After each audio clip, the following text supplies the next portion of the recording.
هنعمل مع بعض احلى رز بلبن ممكن تدوقوه.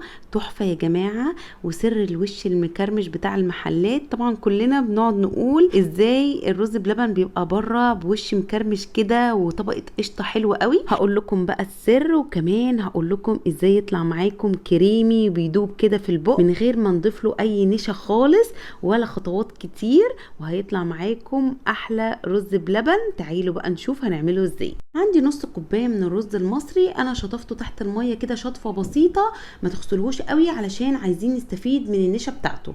هحط عليه كوبايتين من الميه البارده على نار عاليه. اول ما يبتدي يغلي كده هوطي النار خالص واغطيه واسيبه يستوي براحته. بعد ما يتشرب الميه هتلاقوه استوى كده واتهرى خالص زي ما انتم شايفين كده، هو ده المطلوب. بعد كده بقى هضيف له لتر من اللبن عادي بيبقى من التلاجة او بدرجة حرارة الغرفة، وهقلبه كويس جدا علشان ما يلزقش في بعضه ولا يلزق في الحلة من تحت. النار بتبقى متوسطة.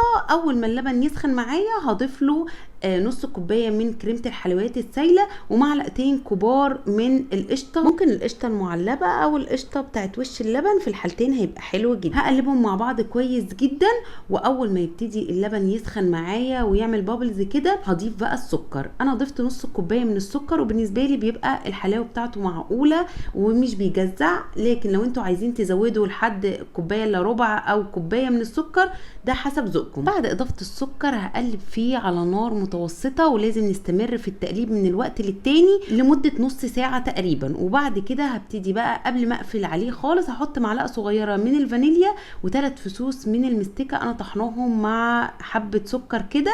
بجد الرز بلبن بالمستكه تحفه يا جماعه. ده السمك بتاع الرز بلبن اللي انا عايزه اوصل له، بيبقى السمك وسط يعني، ولا تقيل قوي ولا خفيف قوي زي ما انتم شايفين كده. ما تقلهوش اكتر من كده لان هو كده كده لما بيبرد وبيدخل التلاجة بيتقل كمان، وهو سخن جدا. هحطه بقى في القوالب بتاعتي وهسيبه يبرد خالص بره التلاجة. وده شكله بعد ما برد خالص، بصوا مش عامل الوش خالص، لكن لما نغطيه بقى وندخله التلاجة هتلاقوه عمل الوش المكرمش اللي احنا بندور عليه ده كده. بعد ما سيبته في التلاجة تقريبا 4 ساعات يا جماعة، وممكن تسيبوه تاني يوم بيبقى احلى كمان. وادي الوش المكرمش بتاع المحلات. السر كله في ان احنا بنسيبه يبرد خالص بره التلاجة، وبعد كده قبل ما ندخله التلاجة لازم نغطيه كويس جدا، لان لو دخلناه مش متغطي الوش هينشف ومش هيعمل الوش الحلو اللي انتوا شايفينه ده. اتفرجوا بقى على قوام الرز بلبن قد ايه طعمه تحفة.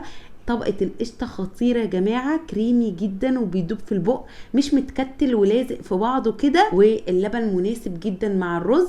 حاجه كده خطيره. انا واثقه ان ده احلى رز بلبن انتوا هتدوقوه وهتجربوه. الناس بقى اللي عامله مشاريع من البيت ونفسها تدخل منتج جديد، او هي شغاله اصلا على الرز بلبن والحاجات دي، عايزه اقول لكم لو جربتوا الرز بلبن ده هيعجب الناس جدا وهيطلبوه منكم كتير قوي، لانه مميز وفعلا طعمه احلى بكتير من الجاهز. دول بقى عملتهم بايس كريم فانيليا او كمان ممكن مستكه، حطيت حبه فستق والتاني حطيت عليه صوص كراميل، ممكن تحطوا نوتيلا، زبده لوتس، اللي انتوا عايزينه. السكر بتاعه معتدل جدا، ممكن تحطوا له اي اضافات هتبقى حلوه جدا عليه. جربوه، انا واثقه جدا ان هو هيعجبكم، وهستناكم بقى تبعتوا لي الصور. وطبعا لو عجبكم الفيديو ما تنسوش اللايك والشير، واشوفكم على خير في فيديو جديد.